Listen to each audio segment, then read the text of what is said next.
Welcome to the Hollywood Outsider, an award-winning weekly entertainment podcast. In this episode, it's our 2025 Movie Extravaganza. That's where we look at a whole bunch of movies that are coming to theaters and streaming in 2025. So let's get on with the show.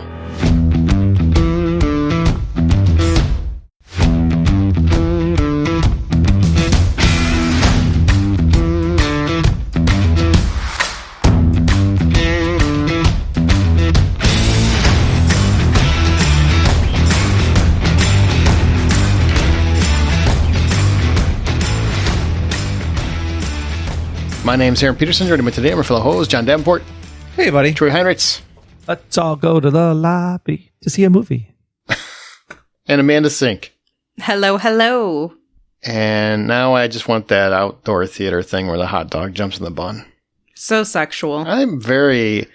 It makes you sexual. It makes you wonder, like, in the 50s, did nobody think that was, or did everybody think that was? Sexy. Well, they would have thought it was, but they were already in the car doing the hot dog and the bun thing, so they never actually saw the clip. Jesus. That's why you went to the drive-in. That's why it was so suggestive in the first place. Yeah, I'm sure all those families were thinking that. What family? They were at the family. Kids were running up front in the little playground area that was underneath the screen. Dude. It's the back row that you got to worry about. Oh, I don't know what to do now. I don't know what to do. All right, so let's talk about some movies, huh? I'm so uncomfortable. Aaron's like, bail. I feel like Aaron misses calling to have sex at a drive-in. Okay, well, number one, Aaron's fine there. And number two, that's not what I meant, but there are a lot of kids there. There are just a lot of kids. There's a lot of families at the drive-in. There's like kids rolling out of that trunk, like left and right. I mean, if you got your lights turned off, what's it matter? I don't know. There's speakers everywhere. But it looked like a trafficking ring at sometimes. Like there's so many kids rolling out of those trunks. It's insane. All right. It's cost per car. It's not cost per person. Yeah, hide them in the trunk. So here's what we do with our extravaganza. We've done this for years. We're actually going to talk about some TV shows next week too. But, January is a dry ass month. There's not much to talk about in entertainment news unless you're Ryan Reynolds or Blake Lively. So we're going to talk about movies, and there's a whole lot of them coming out. You'd be surprised, I think, at how many are actually coming out. I think it's a much better year content-wise than we had last year because we don't have the strikes to contend with and whatnot. Movie theaters are surging. They just had a great winter. So I'm very excited for movie theaters as well as streaming originals. There's some great films coming there too, and we're going to talk about a lot of them. So we're going to start with our top five, like our 5 most anticipated movies of the year, each of us. And then we're going to go into listener top 10, which actually ended up being 12 because we had a 3-way tie. But basically the ones that people, you listening, those in the movie going world are most excited for in 2025. So let's get into our list. Let's start with our top 5 most anticipated movies. There's a lot to get through, so I don't want to waste too much time, but let's have some energy. Let's have some fun. Let's see what we can get excited about. Who wants to go first? And I'm sure it's John. John, you ready? Maybe. I sure hope so. Come on. Dazzle us. My first movie is In the Gray, which is directed by Guy Ritchie. Love everything he's ever really put out. Stars Jake Gyllenhaal, Henry Cavill, Eliza Gonzalez, Rosamund Pike, Fisher Stevens. It revolves around 2 extraction specialists who have been designated to route the escape of a senior female negotiator. I can't wait to see this. This sounds like a lot of fun, exciting, and that cast is hard to beat. Yup, and yup. Is it just because of Cavill? You're like, he's not going to be in Superman, so I'm going to go see this. No, I do like Guy Ritchie movies. Gyllenhaal and Cavill together sound great. Cavill? I've never heard Cavill. I've never heard it pronounced Cavill. I like that. Maybe whatever, he would too. I'm tired. No, it's fine. I like it. Plus, you got Rosamund Pike. So with all of that, I mean, yeah, you have a great director. You have a great cast. It sounds like it'll be fun. And probably have some quirky one-liners in there too, I would imagine. It's Guy Ritchie, so it's going to have a great script to Dialogue. it. Dialogue. That's the word I was looking for. Thank you. It's coming out this summer, right? It's coming out in 2025. I'm not really one for these live action remakes of stuff, of cartoons that I think are great. But of course, there has to be one that breaks the rule for me, and that's Lilo and Stitch. That's coming out May 23rd. And Stitch is one of my favorite animated series. I can't wait to see what they do as far as, well, I mean, they're going to do the same movie, only it's going to be real live with a freaking puppet or whatever, but I'm excited. I'm fascinated by the concept to see like how well they portray the feeling of Ohana in this, because like once you get that live action aspect, you might lose that kind of like childlike wonder that the animated series would have. So if they can still bring that, you know, family experience to the CGI, I think it'll be okay. I'm not crazy about Lilo and Stitch, so this is one I'll probably take a back seat to. What? Mm-hmm. This is my family.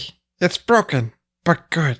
Yeah, still that good. was a decent impression, actually. Good job. It's really good. Thank you. Better than what the movie's probably going to be. I just don't. This is one that I think works better as an animated movie, but I could be surprised. But I'm also kind of tired of the live action Disney interpretations. Snow White. I'm tired of the idea in general, so I'm with you. However, it's Lilo and Stitch. I get that's what I get excited about is Fair Lilo enough. and Stitch. I love the Hawaiian element. I really do. Yeah, love the Hawaiian elements are going to be great too. Love the culture. Love the island. Love it. So. My next movie has a very special place in my heart. It's Paddington in Peru. It's going to be released February 14th, 2025. And I'm excited about this. I love Paddington, and he's, as far as the story is concerned, a lot of people don't know this, but I'm actually dyslexic. And when I was growing up, my tutor had me reading Paddington books to help me get past a lot of my dyslexia. It's still a problem, but at least Paddington was the one that got me through a lot of it, a lot of the worst parts of it. So can I ask, like, what is, the more you know, what does Paddington, what is special about those books for dyslexia? I don't know why that would be. I don't think it is anything to do with the books. I think my tutor just loved Paddington, and so that's what she used to get me through it. Those movies are very well revered. No, they really are. And, one of the things I love about Paddington is that he loves orange marmalade sandwiches, and orange marmalade is one of my favorite kinds of sandwiches too. So it's great. So Love Hurts comes out February 20th. Slow down. So Love Hurts comes out February 7th, 2025. That's this year. That's why we're reading it now, as opposed to waiting for a whole year. That would be wild. Why I would say that. It stars Ki Hui Kwan and Ariana DeBose. He's a realtor who's pulled back into his life that he left behind after his former partner in crime resurfaces with an ominous message. With his crime lord brother also on his trail, he must confront his past and the history that he never fully buried. I think this is going to be great. I can't wait to see him starring in a movie. It's just a full circle trip to me. He's deserved his own movie for a while, so I'm pretty excited about that. I love his comeback. Like, his whole story is amazing. I'm still pissed that we don't have a short round spinoff, but whatever. I would rather have that. But this looks good. And people don't know that he was a stunt coordinator for many, many years. He's actually a very accomplished martial artist. So to see Data whooping some ass, John Wick style, I think sounds fun. And plus, Marshawn Lynch is hilarious. Hilarious. He's so funny and wild. Yeah, this one, it does look like a lot of fun. I am excited to see it. Yeah, I'm all in for anything Ki Hai Kwan can do as of late. Resurgence of the career. And it's like a little bit of a Valentine's Day thing, Yeah. It's love and broken bones and probably ass kicking. Yeah, lobotomy here and there. It's all good. Not since Deadpool have we had something so romantic. That's true. That really made my Valentine's Day. All right, and my final one is Novocaine. That's going to be released March 14th. It stars Jack Quaid, and he is Nathan Kane, which I guess is where they get the Novocaine from. He's a hero who is immune to pain due to genetic disorder. His girlfriend, who's played by Amber Midthunder, if you remember her from the Predator movie. Oh, Prey. Yeah, Prey. She was great. Yeah, so good. Is kidnapped during a robbery. Kane springs into action, battling new obstacles and an action-packed. One of the reasons why I really wanted to see this and why I'm excited about this is that, especially seeing how it's Jack Quaid, it reminds me of Dennis Quaid movies of the 80s. Where it does a little bit, yeah. Dumb. It's a dumb plot. Yep. I was going to say something much nicer than that. It's a dumb plot that looks great. It does look great, though. Yeah. All right.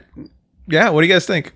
I mean, I feel like this story's been done before. I can't remember the movie, but I know it's been done before, and I don't care. The trailer's a lot of fun, and it's cool to have like an action flick where the guy's kicking ass, but he's really not much of an ass kicker. I do like that. That's a nice twist. Yeah, it feels like an 80s beat 'em up, shoot 'em up kind of. Oh, super cheesy. It's kind of like a dead heat. Like they just throw a plot against the wall. They don't even care. Like, let's just throw a guy in this. This will be fun, and then go for it. Cheesy one-liners and blow off some steam. Oh, good times. And they're doing some really creative kills that I've seen in the trailer. They do some pretty creative kills and how they approach that. So I dig it. And that's my list. Nice. All right. Well, I'm going to keep this energy train rolling, and we're going to start with my number one, which is January 31st in theaters. And surprisingly, I have 2 Netflix movies on mine. What the fuck? But you know, I want to see what I want to see. But number 1 is in theaters. That's Companion from the creators of Barbarian. You know what I'm talking about? You see the trailer? Oh my god! When I was looking through some of the movies and I was comparing the list to make sure I didn't like take something somebody already chose, and I was like, oh, Companion, and I'm looking through the list and I was like, of course Aaron has it because he has good taste. Mm-hmm. Damn right I do. At least I hope I do. But director Drew Hancock delivers this tale of a guy who's Jack Quaid. Guys everywhere is where he is. And he whisks a girl who's Sophie Thatcher, who, if you watched Heretic, you know she's great, away to the woods, and then shit goes down. Everything I know about this movie is to go in as cold as possible, and that's what I love. I love when I know people I trust have seen this and said it's fantastic. Don't look into it. Just show up. And that's what I'm going to do. So that's all I'm going to tell you about the plot. That's where I'm going to leave you to. Mm-hmm. Well, hard to talk about it when we can't talk about it. So. But you can talk about it right now, all right? Looking forward to it, Aaron. Grab a companion and go see it January 31st. Well done. Oh. Well done. I did watch the trailer to it, and it does tell quite a bit of the story in it. I still want to see it. Ooh, can't wait. All right, and then Happy Gilmore 2 is coming to Netflix in 2025, and I know we should not like this. We should not be excited. That we absolutely should be excited. Happy Gilmore. Wrong. It's so long since the original came out, and I don't care. Yelling Adam Sandler is the best Adam Sandler. Mm-hmm. Nobody can convince me otherwise. And this is one of the few movies I have watched probably 100 times, and I laugh every time I watch it, at least at some point. So I can't wait to see the Sandman back. And when does that come to Netflix, Aaron? We don't know. 2025 sometime. They don't have a date yet. But Julie Bowen's back. Christopher McDonald, the Shooter McGavin's back. And apparently there's going to be a whole nother feud with Happy and Friends. But I'm sure what I'm really expecting is he's going to come back and probably be like a more calm, subdued Happy. And then he just gets back into it. That's what I'm hoping. I hope so. Looking forward to the good old Sandler. Is it too long? See it. What is it, too long since it? Yeah. I'm asking. No. We've had a lot of like Anchorman 2, that was too long. Like Dumb and Dumber 2. You know, we've had these faux pas before. It's Sandler, man. It's a Sandler. It's true. It's all good. Yeah, I have faith in him. It's not like he's gotten less good over the years. No, he's still funny. Like even recent years, he's been doing good drama, good comedy. He still has it. Okay.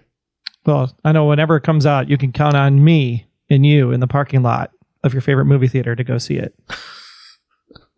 We'll be streaming on Netflix is what we'll be doing. All right. So A Big, Bold, Beautiful Journey comes out May 9th. That's back to theaters. And that's Margot Robbie and Colin Farrell as 2 strangers who, thanks to a magical GPS system, embark together on a big, bold, beautiful journey. That's about all I know about that one, but the cast is what sells me on this. And it also stars Phoebe Waller-Bridge, Jodie Turner-Smith, Lily Rabe. It's right up my alley, man. It just sounds like one of those fun, zippy, emotional thrillers. And Margot Robbie has never disappointed me. Colin Farrell is just making great pick after great pick. So as far as I'm concerned, this is a must-see. Good choice. Good choice. That sounds really great. I'm in for that one for sure. Will you? Will you go see it in a theater, John? We'll have to see. It might. Will you take a big, bold, beautiful journey outside the house? It's still up in the air right now. If I get a good phone call this week, maybe. All right. Well, this was not in any order, but I will tell you this is my number one most anticipated movie of the year. Wake Up Dead Man, A Knives Out Mystery. Wait, didn't you just say that about Companion? I'll say whatever I want. I'll sell whatever I want to sell. Okay. I'm saying whatever I can to sell these, all right? Go see these 5. These are the best 5. It just sounds like you had 2 honorable top plays. Are the best of the 5. But this is the one I want to see the most. Now, it's coming to Netflix in 2025. No date yet. But what they did with Glass Onion was they released it in theaters for a week. And that was my favorite time seeing it. I will 100% go back to the theater if they do that again. I would prefer to see these in a movie theater. I love to see these with an audience. If I can't, I'll watch it on Netflix, but it's much better in theater to me. But Rian Johnson writes and directs this yet again. It's a third mystery with Daniel Craig as Benoit Blanc. And this cast, you guys ready? Check this cast out. Not only do you got Daniel Craig, you got Andrew Scott, Glenn Close, Kerry Washington, Josh Brolin, Jeremy Renner. I hope there's no snowcats involved. Kaylee Spaney, Josh O'Connor, Mila Kunis. I was waiting for her. And Thomas. She's like top. Thomas Hayden Church. Good cast. That's good. That's a good cast. It's great. God, I'm already stoked. I just hope I live through the whole year. I gotta see that one. Yeah, that one I would sell. Why would you say that? You just never know. That one I would sell a kidney to make sure I get to the theater to see. Really? That's dark. I want to hold you to that. When this comes out, if it's playing in a theater near you and you're not willing to sell a kidney to go, we're coming back to this episode. We're going to refer back to it. In fact, if we even know that you don't even leave the house still, I think you owe us $1,000. I think that's what the going rate is. For lies. For lies. Yep. Wait a minute. I have a feeling you're going to use this $1,000 for something else, and we're going to find out about it in the future. Nope. Lies. $1,000. That's how much lies cost. Can't wait for that one. And then finally, November 21st. And this is more a reimagining of Stephen King's story than a remake of the Schwarzenegger movie, but it's The Running Man. And it's directed by Edgar Wright. This is why I'm excited about it, which means you're going to get an awesome soundtrack, guaranteed. You're also going to get Glenn Powell, so there's going to be shit-eating grins everywhere.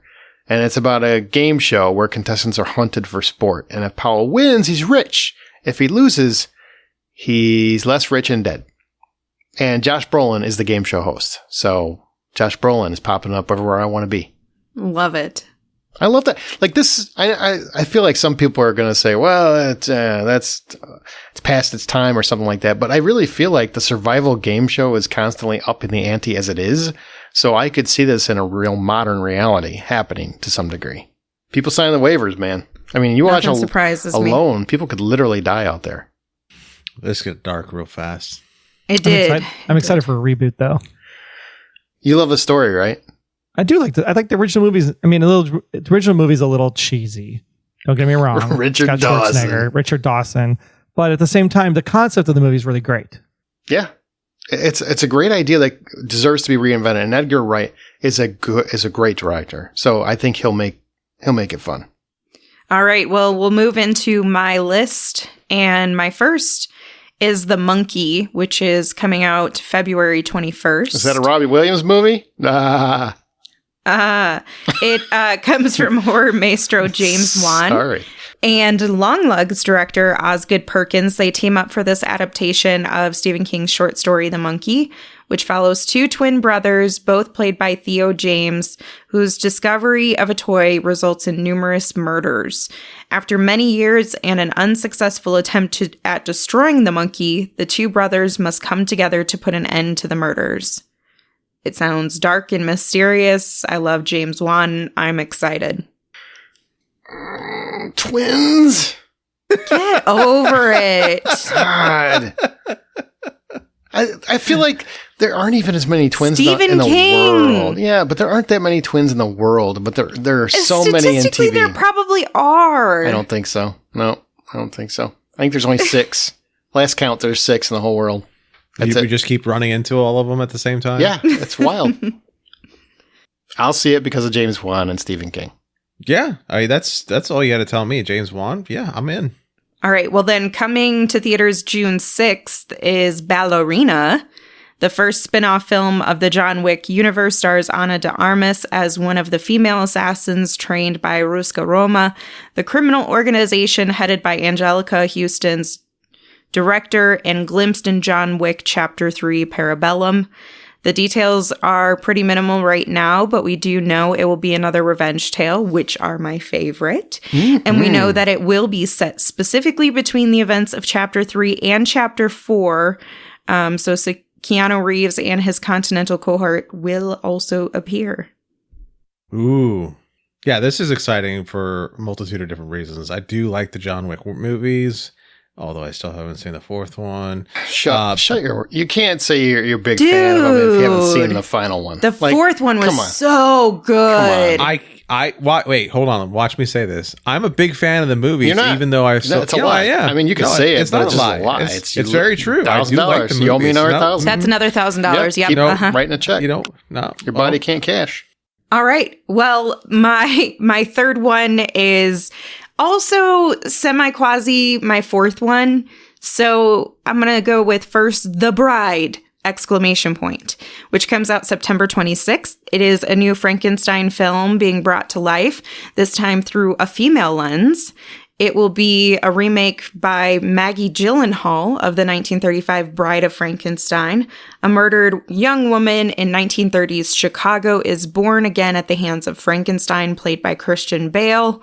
The bride becomes not only Frankenstein's romantic companion, but also the subject of police scrutiny and the leader of a radical social movement. Semi in conjunction with that is another Frankenstein movie, but this one releases in the summer, and it is from Guillermo del Toro. He finally gets to bring his long hoped for passion project to the big screen. And so his version of the classic Mary Shelley novel follows Victor Frankenstein as he pieces together and brings a monster to life. While other important details have not been revealed, del Toro has stated that he wanted to create a proper Miltonian tragedy out of the story, and with his horror pedigree, feels like we're going to have something pretty great coming out of it. So there are 2 Frankenstein movies, one from Maggie Gyllenhaal, one from Guillermo del Toro, but both of which I'm excited for. Del Toro, Maggie Gyllenhaal is a good director. I'm not knocking her, but del Toro is where I would probably lean. If I want to see anything, it'll be del Toro's Monster. That's fair. What was it? The Cabinet Stories on Netflix that Del Toro did? Cabinet Curiosities or something like that. Yeah, the Cabinet Curiosities. I really loved the feel and tone of those stories and how he brought a lot of that together. I know he didn't direct all of them, but because it is an anthology series. On top of that, you also have the horror that he's already put out, the very Victorian feeling, in some cases, very much in its own world in other cases. So I do want to see Frankenstein from Guillermo del Toro. I'm interested with Maggie's The Bride, though. That's remaking that story. Like that's a pretty bold, and at least they're different stories. Yeah, it's a pretty bold story to tell, and Christian Bale being a part of it, I'm in with it. You think one's going to come out before the other one? Well, Frankenstein from Guillermo del Toro is supposed to come out in the summer, and then The Bride from Maggie Gyllenhaal is supposed to come out September 26th. Which, that's a tough month to come out with a movie. They should do one like in December at the end of the year that's like The Divorce. What was that? That's terrible. All right, moving That's along. So in the spring of 2025, we're going to get Death of a Unicorn, which is Paul Rudd and Jenna Ortega. I'm so excited for this. It's so ridiculous. Is a father-daughter duo that hit an animal only to realize after that it was a unicorn. This is an A24 film, so I am very eager to see what direction we're going to go. Murderous unicorn. That's my guess. Yes. Yeah.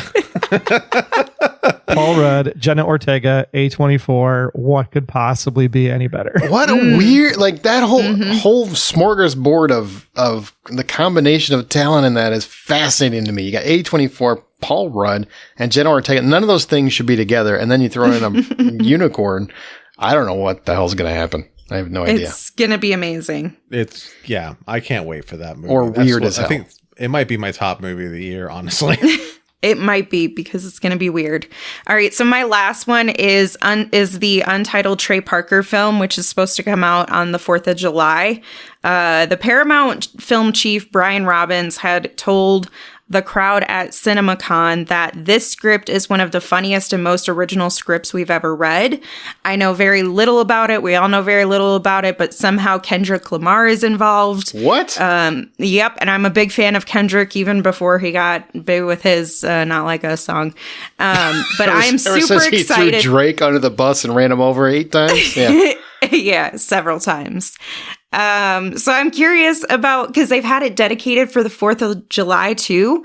And I don't know if that has any relevance to the film, but I'm excited. I want to know what's going to happen here. Is that South Park Trey Parker? Like America, fuck that yeah. Is South Park Trey Parker, yes. I'm in, weirdly.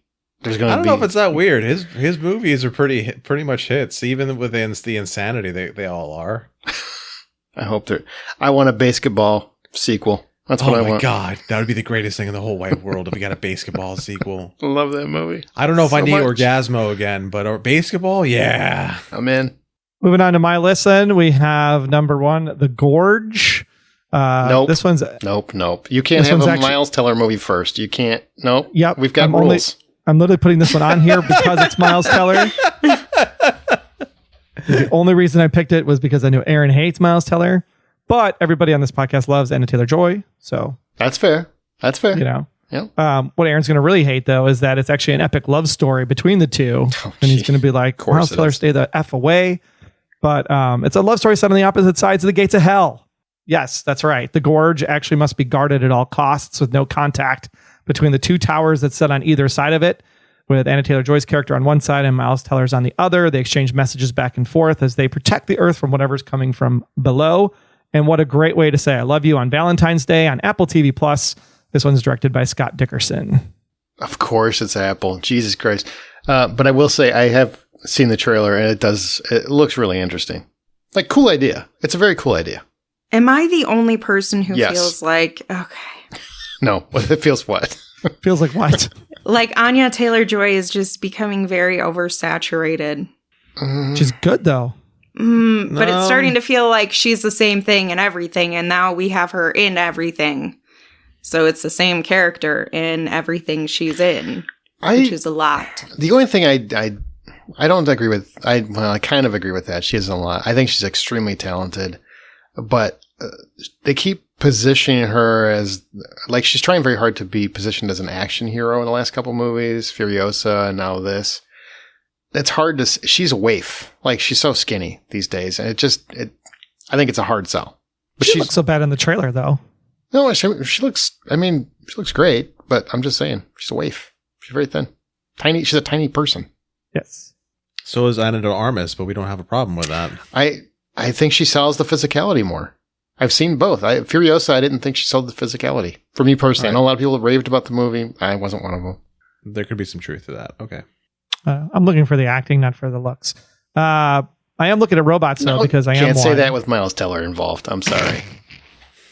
Well, I'm excited for a robot movie because I am a robot myself. So Electric State, in the aftermath of the robot war, the only path forward is through the Electric State, a place where robots are going to be like a penitentiary type position. And it's going to star Millie Bobby Brown and Chris Pratt and Stanley Tucci. It's going to be directed by the Russo brothers, and it's only going to be on Netflix March 14th. It's set in a retro futuristic past where Michelle, played by Millie Bobby Brown, is an orphan teenager who traverses the American West in search of her younger brother. Joining her on the journey is a sweet but mysterious robot and an eccentric drifter played by Chris Pratt. This is going to be amazing. I can't wait. The trailer looks bonkers. Yeah, the thing that you have to say to sell me on this is Russo brothers. I'm in for it just for that. I'm in for, well, I like everybody involved, but Millie Bobby Brown, man, I think her Netflix movies are really enjoyable. I liked both of the Enola Holmes movies. I thought Damsel was really good. It was a pleasant surprise. So I'm actually more in because of her than I think everybody else involved, because the Russo brothers are hit or miss to me. And, Pratt's Pratt, but she's impressed me quite a bit. And the robots look cool. I haven't seen the trailer. Do they look? Is it a cool design? Yeah, it looks. Yeah. Yeah, there's a really cool feel to them. It's pretty nuanced for sure. And the one is kind of like a lumbering. It's just kind of like, it's like. So they have different feels. The robots do. Yeah. Okay. Yeah. Like characteristics and mannerisms and whatnot. Different types of robots, different characters. Okay. They're very obviously different people as far as the robots are concerned, and that's what's very cool about it. You know what? You gotta commend the Russos, because whatever they're doing, their budgets are always $600 million for each movie they do. It's insane, and they keep getting the money, so they must be doing something right. Who knew that the Community would get them this far? Who knew? Who knew? Well, speaking of Community, we can go visit the apartment buildings back in Virginia Beach in the summer of 1977 with Golden. Dude remains undefeated. That was pretty good. With segues. Undefeated. This film, Golden, plays homage to the neighborhood where Pharrell Williams grew up, and its Atlantis apartments in particular. This is going to actually be done as a musical by Greatest Showman and Dear Evan Hansen writers Paskey and Paul, and it's going to be dropping on May 9th. Directed by Michael Gondry. I am very curious about that. Now, I haven't seen Evan Hansen. You have. You love it.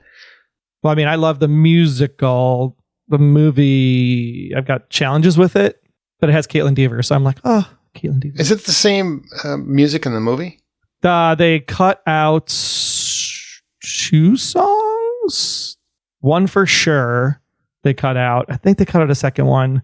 And yes, they cut out a second one. It was actually a pretty important one, actually, which I'm really kind of upset about. And they added a new song.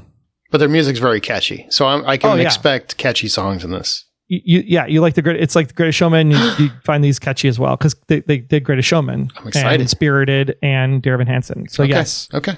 And I think based on stuff that Amanda has worked with in the past, I think that this would hit home a little bit. Okay. Interesting. Alrighty. But yeah, it's very difficult to watch Ben Platt play an 18-year-old when he's 40. Literally. Yeah, they should have took one of the current Broadway people to play him. I never told you this, but I started to watch that and I made it 10 minutes, and that's exactly why I couldn't. I'm like, I can't buy this. I'm sorry, I just can't. But you should finish. It's a great. I should story. go back to it. I want to, because I know you've raved about it. So yeah, it gets there. The musical's still the musical. The story's still the story. It still hits. And it's also in the places. Music, you know as well as I do. Musicals, well, for me anyway, not for necessarily for you, but for me, it's like an animated movie. I have to be in the right place to watch it. Yep, right place, right time. And then we have Karate Kid Legends. That's right, fresh off the Cobra Kai series finale. This one will not have Billy Zabka in it. No Jenny Lawrence. Boo! But yay! We're finally making things right in the Miyagi universe. That's right. Daniel LaRusso is going to be set up by Han. Yes, that's right. That Han from the Karate Kid movie where he taught Trey Parker. So we are going to have Kung Fu and karate meeting up because it turns out that the Kung Fu is from the same tree as Miyagi Karate. And we're going to be bringing those two worlds together as Daniel-san and Han go ahead and start training a new kid, Li Fong, who is basically mourning the death of his father. So this movie is supposed to take place 3 years after the Cobra Kai finale. So if you actually see the trailer for this movie, you'll notice that Miyagi's house is actually painted the color that it was during the original Karate Kid movies, and not the blue color that you do see in Cobra Kai. So whether they strip the blue and go back to the original color, or if that was an oversight, I'm not sure. But it does take place 3 years after the Cobra Kai finale. And of course, if anybody doesn't know, Ralph Macchio plays, obviously, Daniel-san. I'm sorry, Jackie Chan is in here playing Han. And Ben Wong is the new character. Li Fong will be a new character to bring to the Miyagi-Do Karate. And that'll drop on May 30th, directed by Jonathan Entwistle. I'm excited. I'm very stoked for that. I think that...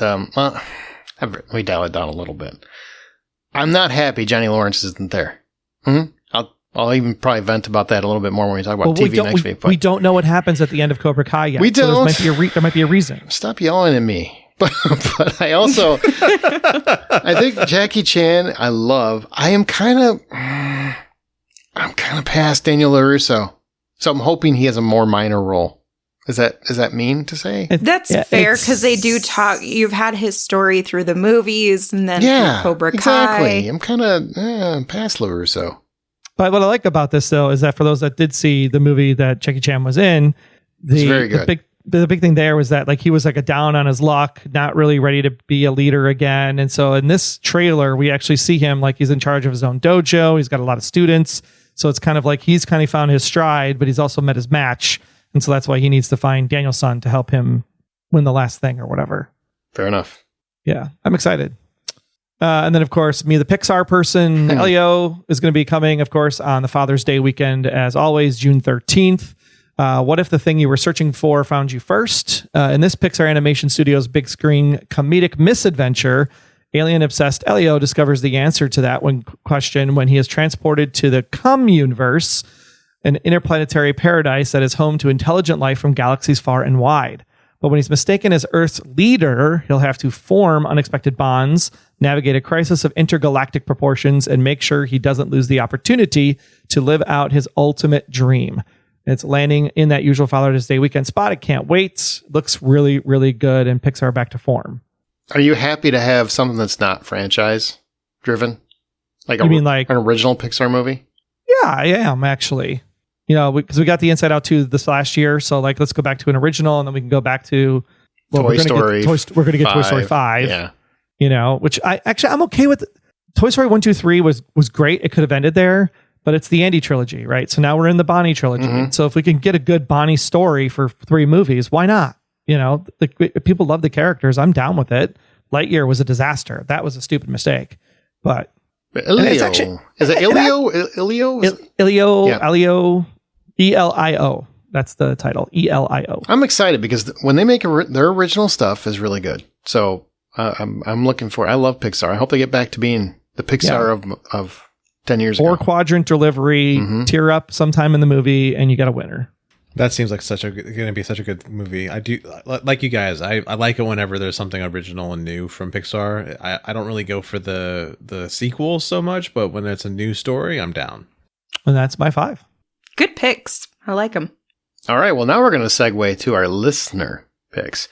Now, we did a poll in our Facebook group, The Hollywood Outsider, that basically polled everybody and said, what are your top 10 movies of the year?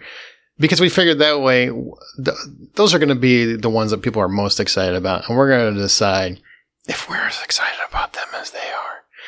And we ended up with one 3-way tie for 10th, but the rest are in order.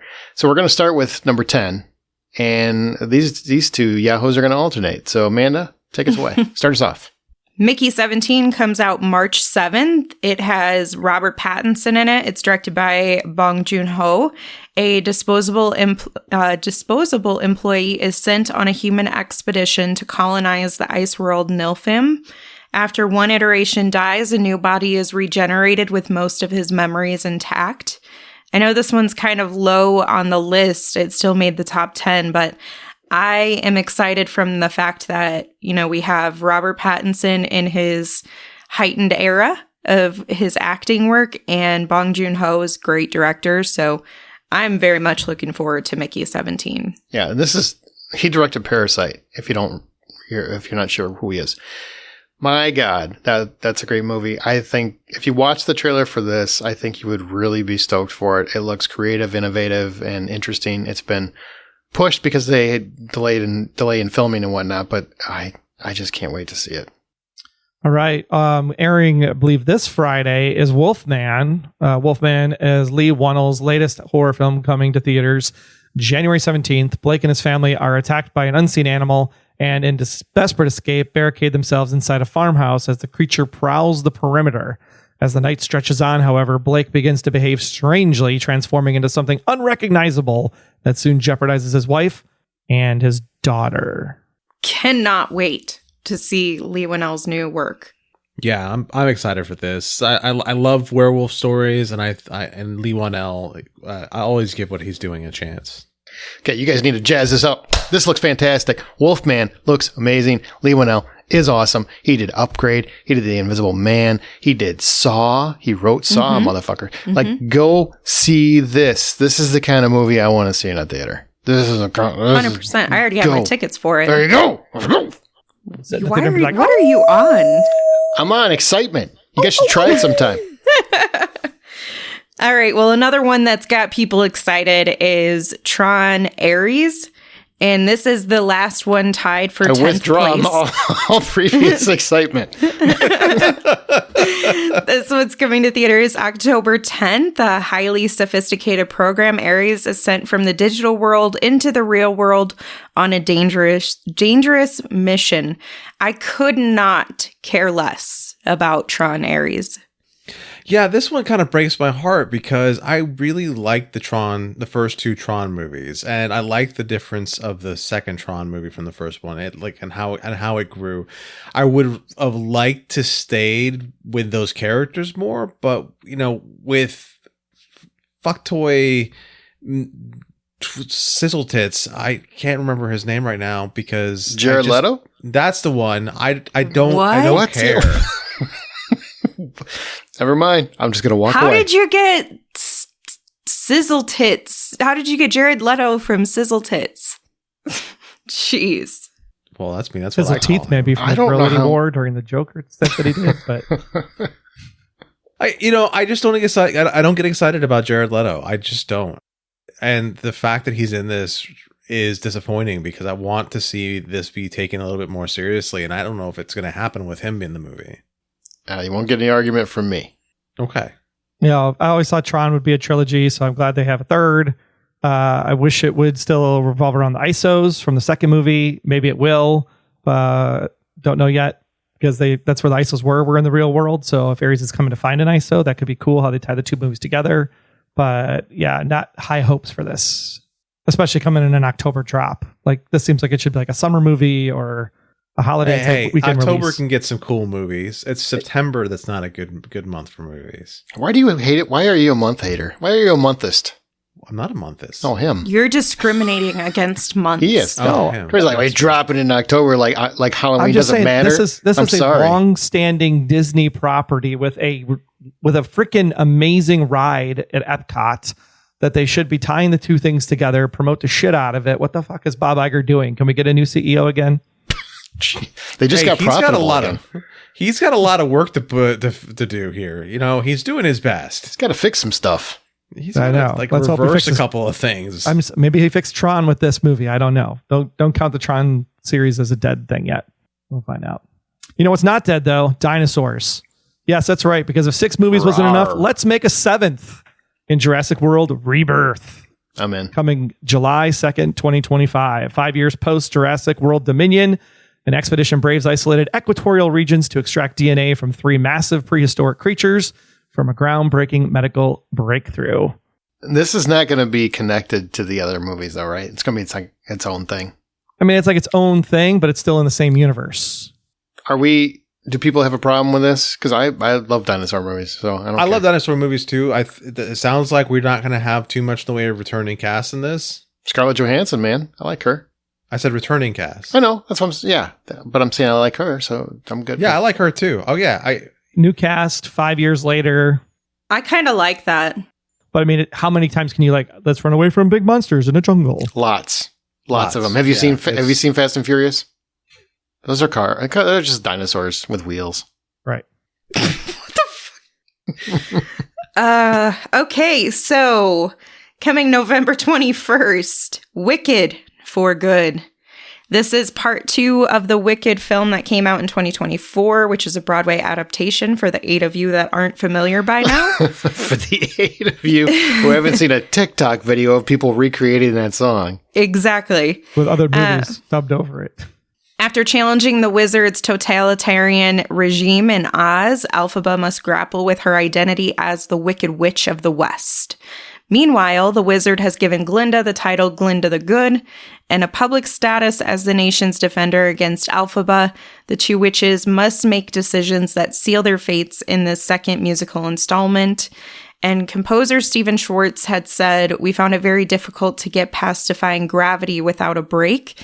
That song is written specifically to bring a curtain down, and whatever scene to follow it without a break just seemed hugely anticlimactic.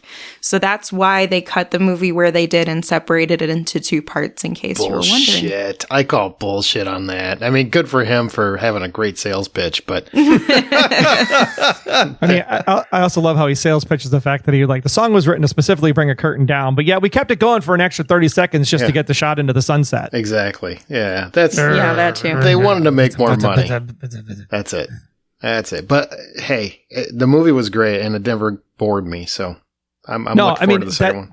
That's where the act breaks for the musical on Broadway. So it makes sense to break it for the movie as well. I mean, it was perfect, except for the extra 20 seconds. How excited are you for this second half, Troy? You're the only one here who knows how this goes. Oh, that's not true. Oh, have you seen the musical? Play. Did you? Yeah. Okay. Then you two. Are you both excited then for the second half? I'm sorry, Amanda. I made an assumption. I should not have done that, and I'm going to apologize. How dare you think that I'm not on the musical theater level of Troy? I just didn't think you went and saw it. I mean, you didn't see 10 shows last year, but it's okay. No, I sure did not. What, do you get a free sandwich? That sounds expensive. No, free drink. In a small cup about the size of well, you two, are you too excited for the second half to Of course. Fold. The songs are still good. The story is amazing. How it ties in the Wizard of Oz is fantastic. Yeah. The thing that is interesting, musicals in general kind of have this problem where they have to give you the big bombastic first act because they want to hook you and get you to the intermission.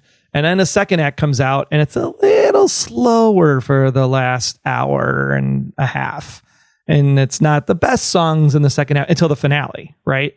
So I don't know if this is going to keep as much of an audience attention as the first movie did, because I don't know how you take the second act and really make it 2 hours and 40 minutes also. Yeah, so those Murphys. They're going to have to pull a lot from the books to make the second act as long as the first movie, if they're going to still stay with the 2 hour, 40 minute concept. That's true. So I'm more skeptical of the second movie than I was of the first movie. Interesting. Okay. Because the first movie is all the songs, all the choreography. It's amazing. It's all good. You know what's going to be good again? The Fantastic Four. For the third time. Hey, or fourth. Got to take first steps somewhere, and these are the first steps for the Fantastic Four. God. Jesus. Undefeated. July 25th, Pedro Pascal, Vanessa Kirby, Evan Bacharach, and Joseph Quinn will be doing this. In an interview between director Matt Shackman and Entertainment Weekly, said that this is not, even though it's called First Steps, an origin story. One of the things we decided early on was not to do the origin story. One of the ways we're making it our own thing is if we're not telling the story of them going up and being changed and starting our story there. There's a lot of well-known narrative that leads into that moment. And when you're making up your new story, starting basically at the end of the first act, and we thought, well, let's just start this thing off on a completely new foot. So that's where we're beginning. This is one of those times where it's hard to get excited about something because I've been burned so many times by Marvel movies that I don't know if I can get excited. But you got the internet's daddy, you got Vanessa Kirby, Joseph Quinn. That's a hard cast to beat. You know, Julia Garner. She's a Silver Surfer. I love Julia Garner. Yeah, I didn't mention that. I thought that'd be a spoiler. No, it's out there. It's already been commented on. But yeah, can't nothing ever be fun anymore. It's a great point. Great point. I mean, thanks for trying to protect us, Troy. But you're welcome. Robert Downey Jr. is going to be Doctor Doom too. If you didn't hear. See, that's exactly it. That's exactly where I go. Oh, right. I don't know. Yeah, I love the cast. I think the cast is fantastic. It's just, and Pedro Pascal inspired casting, Kirby, like everybody across the board. It's just I don't care about the Fantastic Four, but I'm hoping that they get me rejuvenated. I guess these are the first steps toward making me care again about this movie. Sorry. Yeah, we'll have to see how it goes. Boy, that's that sounded enthusiastic. It's Pedro. I'm gonna see it for Pedro. That's everybody's guy. You're gonna just hate watch it? You're like, I'm watching this for Pedro, but this movie sucks. I just have to support him through it and tell myself it's not so bad. If they do some cutesy metaverse thing, multiverse thing with Miles Teller showing up, I'm out. I will get up and leave. That's how bad that Fantastic Four movie was. Oh dear. What about John Krasinski? And then I'll stay for that. Don't. I'm mad. I'm mad you teased it, Marvel. Oh, John Krasinski? I'm mad you teased it, and it would have been great, and you messed it up. Yep. Yeah. Here. Well, a different new casting comes with Captain America: Brave New World, which is coming to theaters on the Day of Love, February 14th. We've got Anthony Mackie, Harrison Ford, Liv Tyler. Anthony Mackie is officially putting on that shield in the latest Cap as Sam Wilson, who finds himself in the middle of an international incident and must discover the motive behind a nefarious global plan. What we're saying is that Disney owns Harrison Ford? Is that what we're saying? I think he definitely gets a large commission and bonus each year. He's doing all right. He's doing okay. He's doing fine. This one I'm legitimately excited for, and only because it's a Captain America story, and on top of it being Captain America story, it's Anthony Mackie's or Sam Wilson's Captain America story. Which the thing that I love about all the different Captain Americas through the comics is they all have their own thing that they kind of stand up for, and they are the symbol of. And from what they showed from the TV series, Sam Wilson's Captain America stands up for the forgotten soldiers that we have nowadays, and I love that kind of storytelling. I agree with that. The only problem I have is he doesn't have any super serum. So how's he going to stand up to like real foes? I mean, he doesn't have the same powers as the original Captain America. And I guess maybe that's part of the movie, right? Like, how are they going to make that work? They made it work in the TV series when he was fighting all those people with the super serum. But that was like a much smaller scale. Like, I don't know. I mean, you're right. The show worked. I did like the show quite a bit. But he also had a lot of help from Bucky, who has that special serum already. And a metal arm. Yeah. So he's a little advantage. This guy's got wings. Whoopity shit. Well, he could use those wings for everything. He could glide into enemies left and right. They used them for shields. He's used them as weapons. He's used them as a way to like protect himself. There's a lot of things he's done with those wings. I hope it's very creative. I do. I love Mackie. I think it's cool he's getting a shot. I don't know. I don't know. Like, I haven't really like dove into his Captain America persona yet. Like, it just doesn't fit for me. I don't know why. Because of the wings. That's why. I don't know. I'm sure it'll be good either way. You sound convinced. What's next?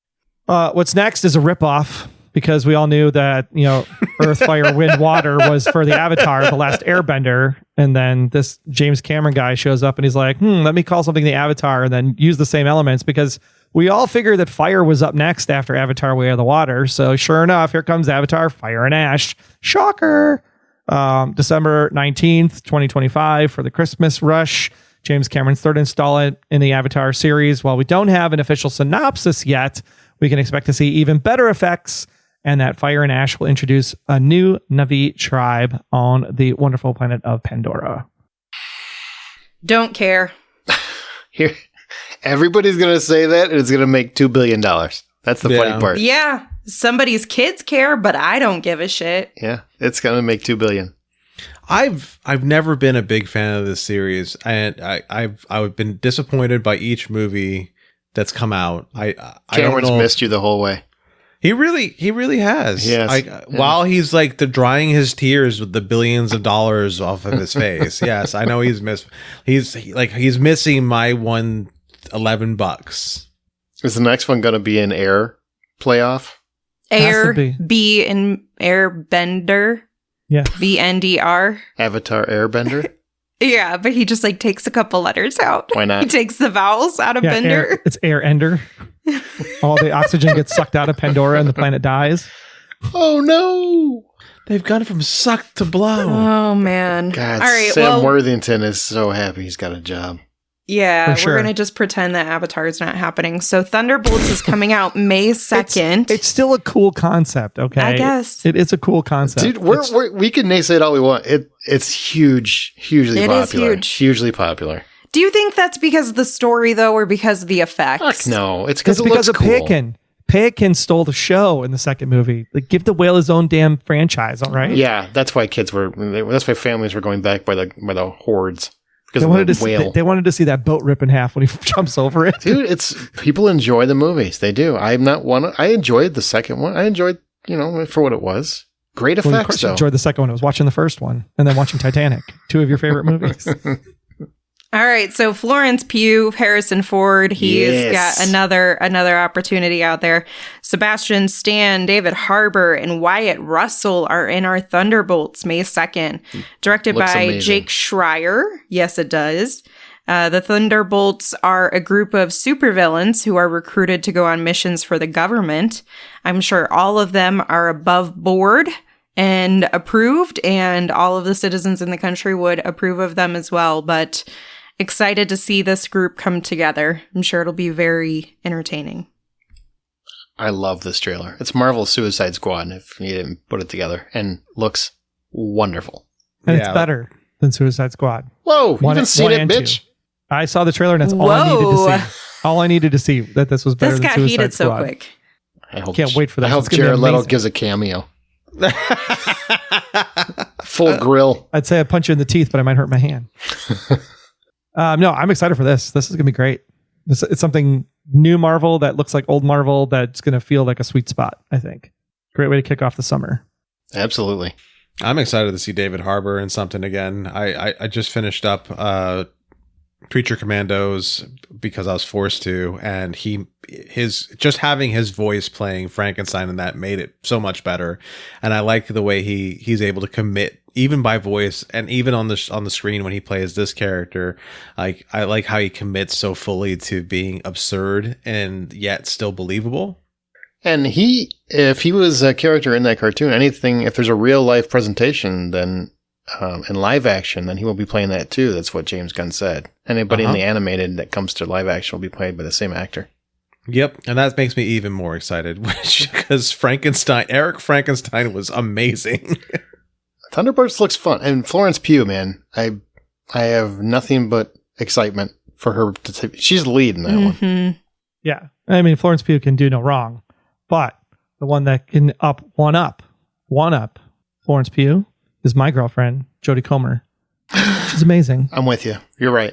I agree. Go ahead. And she's come in 30 years later to 28 years later. That's right. It's been almost 3 decades since the rage virus escaped from a biological weapons laboratory, still living in a ruthlessly enforced quarantine. Some have found ways to exist amid the infected. One of these groups of survivors lives on a small island connected to the mainland by a single, heavily defended causeway. When one of them decides to venture into the dark heart of the mainland, soon discovers a mutation that has spread to not only the infected, but the other survivors as well. Also stars Aaron Tyler Johnson. This is directed by Danny Boyle, coming June 20th. Excited for another 28 movie. It's Aaron Taylor Johnson, just so you know. Well, you wrote it as Tyler, so that's why I read it that way. I did, actually. Poor Amanda. I was tired. Also stars Aaron Taylor Johnson and directed by Danny Boyle. So here's we're just Aaron gonna can leave insert that in. later. Fuck it. So let me ask you a question, all of you, okay? Because this surprises me.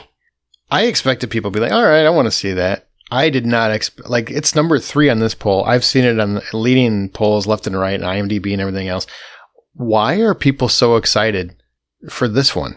Because it's been a while. Well, I get that, but cute. It's been a while. Why? So let's just take a moment. Anytime for those who are familiar, Justin, former host who passed away, his thing was always, it's been a while. And so whenever we hear that, we all, I think, instinctually sing it in our heads. Think about him. Absolutely. And then go on. Back on target. All right. So 28 years later, I am stunned that this has so much excitement behind it. I'm happy because the trailer looks fantastic. Like, it really does. Like, kind of looks like it's going to reinvent the zombie movie, which we haven't had a good one in a while. Are you guys excited? Like, why do you think this one is so huge? For me, the reason why it's so huge is Danny Boyle is coming back for this one. He did not do 28 Weeks Later. He produced it, but he did not direct it. And Danny Boyle has rarely made a movie that I can't watch.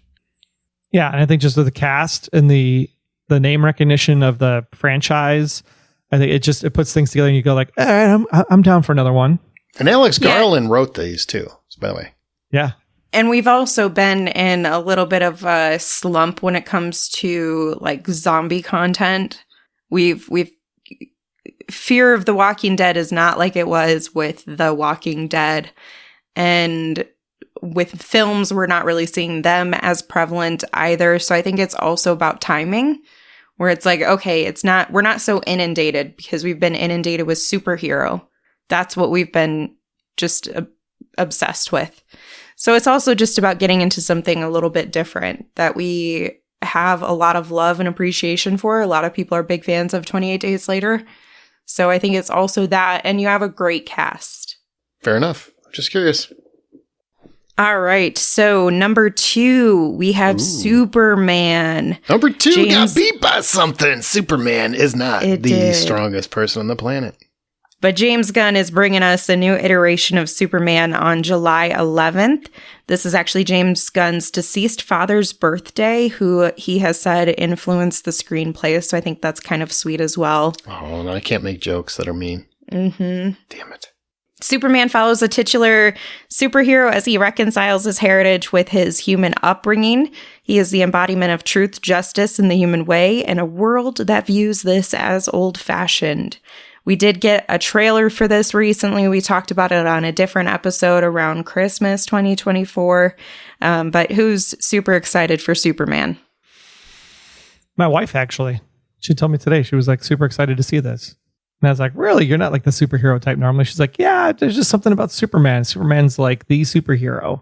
So it's like, I would definitely be down to see the Superman show. So I'm pleasantly surprised to hear that. I think she's just in it for the dog.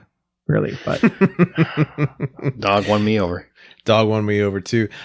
Superman is one of my favorite characters when it comes to comics. You know, Superman's top of the heap for DC. Captain America's top of the heap for Marvel. And I was against the idea of doing this because I was just so tired of the idea of rebooting something that's still so fresh and new. When it came to Henry Cavill's Superman, the trailer did a lot to win me over, but I'm still kind of like shell shocked by everything. So I don't know. I'm excited, but I'm guarded as well. I mean, Man and I talked about it ad nauseum on that episode, 2 episodes back, 3 episodes back, whatever the number is.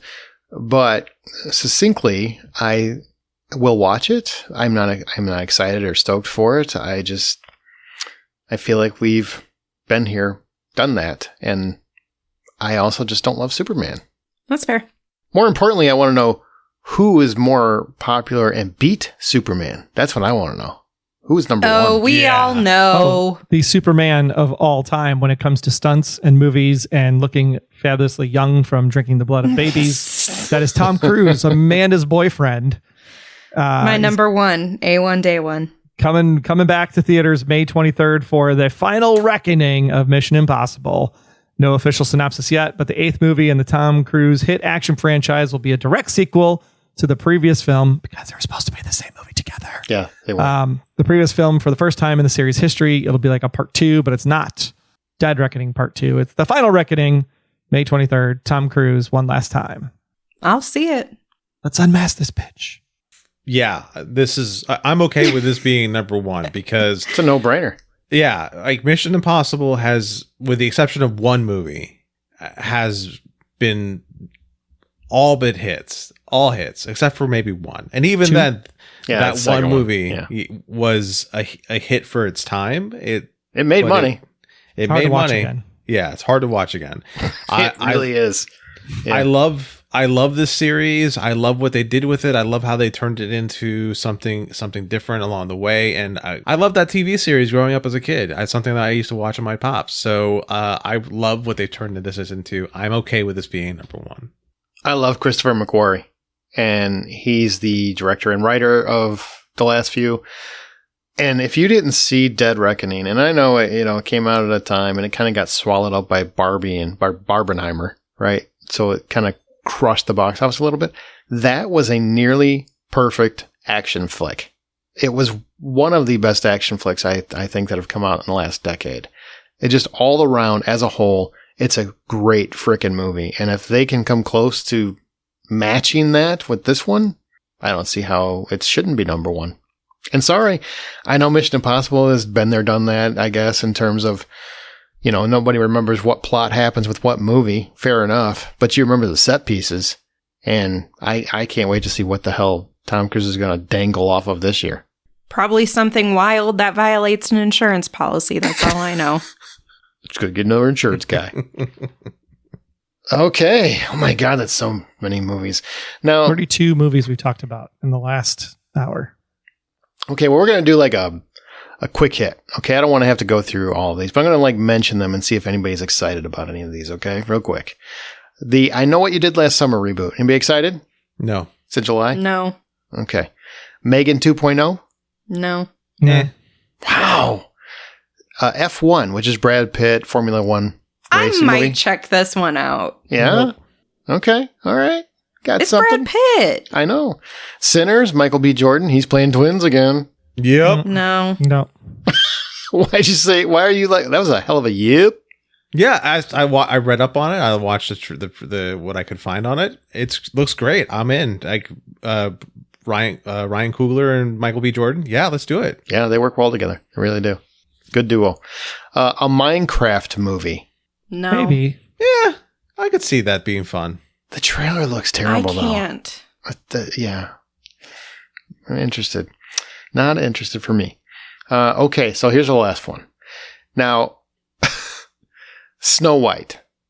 I might. Explain. I might. Explain. And that's where, if you didn't know, Gal Gadot, who's apparently no longer the fairest of them all because she's getting beat by Rachel Zegler, and it doesn't make any goddamn sense that we have a bunch of dwarfs. Sorry, they're not dwarfs. They're just little people, whatever they're called in this particular film.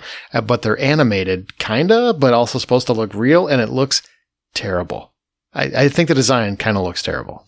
Yeah, I think it's one of those things where, like, I want to give it a shot just to say that I've fairly watched it to assess it You properly. were the fairest of them all to the movie? You're so funny. I know. But it might have something that has beautiful heart to it that can surpass the bad effects or something. I don't know. We'll see. You guys? Nothing? Yes, no? Nah. Nah, I don't need to see the hi-ho. It's kind of representing us, really. The song is really about us. We should sing that sometime, but Disney would sue the fuck out Maybe of us. after we talked about 34 TV shows and 32 movies, we should be high too. Okay, well, that's it. But I do want to ask before we head out of here, is there any recent film or TV recommendations that we haven't talked about that you guys would like people to check out or you want to recommend before we head out of here? Because, my God, there's so many movies. I mean, Severance is coming, so if you haven't seen Severance on Apple TV Plus, definitely watch season 1, rewatch season 1 before Severance drops. I also, because of Severance coming, I was scrolling through. I never watched Foundation on Apple TV Plus. Fascinating TV show. So good. It's like I'm equating it to like Game of Thrones, less violent, plus Star Wars had a baby, and it's really fantastic stuff. And there's a lot of math involved. It's Isaac Asimov storytelling, so it's pretty good. I'm going to take this moment to eat some crow because, as I mentioned, I did finish watching Creature Commandos. The last episode where I mentioned it, I kind of panned it a little bit where I'm like, yeah, I'm not in. I went ahead and finished it because a lot of people were telling me how wrong I was, and I wanted to give it a fair shake. It's fun, and what I found myself enjoying is each episode dug into each individual of the creatures and their the how lovingly crafted their backstories were and how much emotion was actually there that I wasn't really expecting. And again, you got David Harbour playing a lovesick Frankenstein, and it's hysterical.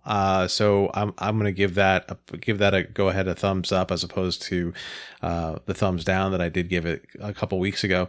One more thing, I finally caved and watched Will Trent on Hulu.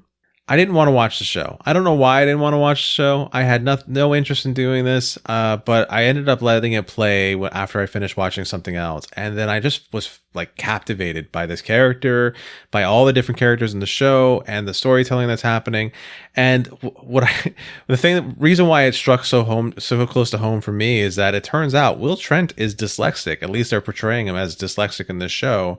And it's part of the reason why he feels like he's one of these great detectives, is because he's used his other senses or his other abilities to get by on life. And there's a lot of hints as to kind of like the trauma he dealt with because of his learning disabilities, but he's a bright, good detective, and it really struck home with me, and I ended up falling in love with it. So yeah, Will Trent.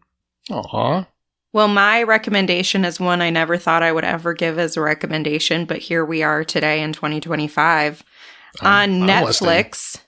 WWE's Raw What? has returned. I swear to God. What is happening? I did not think that this could be entertaining, but Netflix, like, Oh, yeah. it was like it was pure, I don't know, like they had pyrotechnics at times, they had drones in the sky. Can you feel it, brother? That also, they bring back a lot of the OGs from the 90s and 2000s. Yeah. Amazing. It was really fun, and Why? I'm not a wrestling or WWE person, so I would say, especially if you are a fan of it, go check it out. They have crazy ass intros.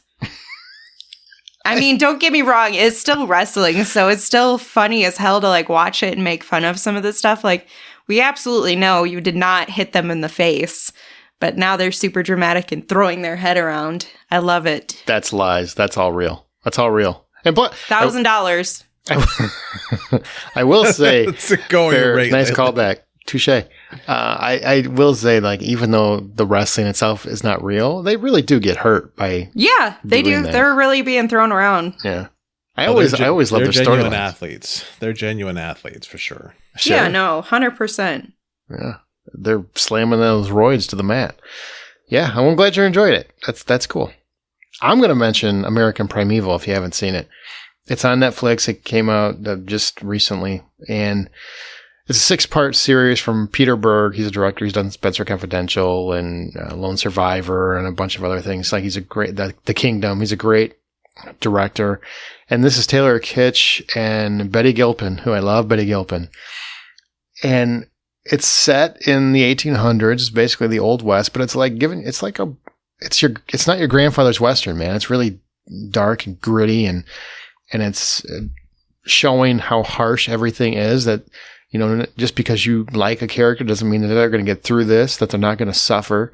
There's a lot of aches and pains, and it's about this, Betty Gilpin is this woman who's trying to get across the Utah, section of Utah territory, and having to deal with Brigham Young, whose militia is turning on the U.S. armies, and Native Americans are fighting back against the U.S. for obvious reasons, and it's just basically outlaws everywhere. And she needs Taylor Kitsch to guide her and her son across the territory to get to safe passage, and he doesn't want to do it. He's this frontiersman, and it's just it's 6 episodes of just nonstop needles, just white knuckling through this entire series. It's great. It's well done. It's visceral, violent, captivating, great acting, fun action, and it's really like a rock and roll Western is what I keep calling it. I just think it's a great time. Really surprised how good it was. That's it. All right. We're out. Guys, go see some movies in a theater or streaming. I don't care where you watch them. Just enjoy movies and TV this year. Man, we've got too many people complaining about everything. More positivity, less bitching. That's all I want. And if you thought this was a fun episode, wait till next week when we get to do it all over again for the small screen. Yeah. Things get smaller. The content sure doesn't get smaller, but the picture does. Speaking of, you know what I would love? Is if the last episode of Stranger Things somehow gets broadcast in a theater. If I could see that one, just That'd that be episode amazing. in a theater, I think that would be fantastic. I'm kind of thinking the would same be thing for The great. Last of Us. That'd be great too. Yeah. Let's make some music. Let's try some events, man. Let's go ahead, shake things up. Well, that's going to do it. Thanks everybody for listening. Thanks everybody for participating and sitting here with all of us talking movies and TV. And we are out. So remember, the next time you head to a theater, this year in 2025 when there's nothing but hits, I'm hoping. Buy popcorn.